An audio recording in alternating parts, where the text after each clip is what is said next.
This conversation, disclaimer, is going to be very woo. So for those of you that don't believe, I suggest you walk away. For those of you that do, come on in close. Let's have a wee chat. So I've had two out-of-body experiences, and I had one last night, and it was absolutely bonkers. I also saw the Northern Lights last night. It's the 11th of the 1st. It all feels very synchronistic. I'm not going to share that one with you because I am still trying to process it, but I thought, you know what, why not? I'll share this other very brief but very real out-of-body experience I have for those of you that are interested in this kind of thing. So I've been fascinated with out-of-body experiences for a long time, but I am not someone that experiments with hallucinogenics, and I am aware that sleep is a way that you can do this. So for those of you that don't know, when you fall asleep at night, between the state of wake and sleep, you go into what's called a hypnagogic state. And I believe that this is actually a very powerful portal to access other paradigms. But it's hard for several reasons. First of all, obviously, you have to remain conscious and not allow yourself to fall asleep. So that's the first thing. The second thing is when you go into this state, you start hallucinating, right? And in my experience, it means I hear people walking around my room. I can feel people poking me. It's terrifying. And I'm like, I don't want to do this. And I shake myself out of that state. And finally, the big one, you're having an out-of-body experience. So you essentially feel like you're dying. I mean, who can overcome the fear of death, right?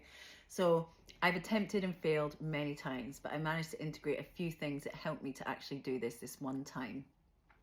The first one was whenever I managed to get to that state between wake and sleep, I envisioned the feeling of love in my heart space, okay, just as a sort of form of protection. So whenever I was feeling people poking me, I was like, nothing can get me. I'm in a state of love. The second one is, just for a bit of context, I am a past life hypnotherapist. I've done a lot of past life regression. And when you do this, you get taken to a death scene. Because I've done this many times, I can't describe it, but I sort of know what the feeling of slipping out your own body is. It's essentially like feeling your energy rising up through you and coming out of you.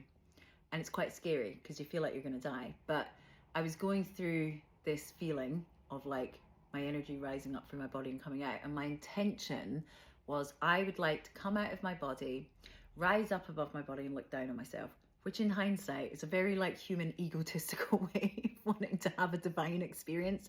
Didn't happen like that. What happened was I could feel my energy slipping up through my body, and then poof, I absolutely shot out of my body, through the ceiling, through the roof, like a million miles an hour, right up into the skies. And then I found myself in the blackest of blackest, a black abyss. And there I was. And I suddenly thought, I've died. I don't want to die. And as soon as I had that thought, it was like, boof. I landed back in my body like an absolute sack of potatoes. And I kind of went, ah! My breathing was very shallow. My heart was going like that really slowly, which I believe is because I messed my body up, because I do think I momentarily switched it off.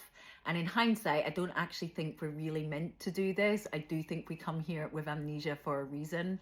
But I do find this stuff fascinating. So if anyone's had any similar experiences, please share them. And for anyone that has questions about how to use sleep and experiment with different paradigms, I know a lot about this stuff. So stick any of your questions in the comments below.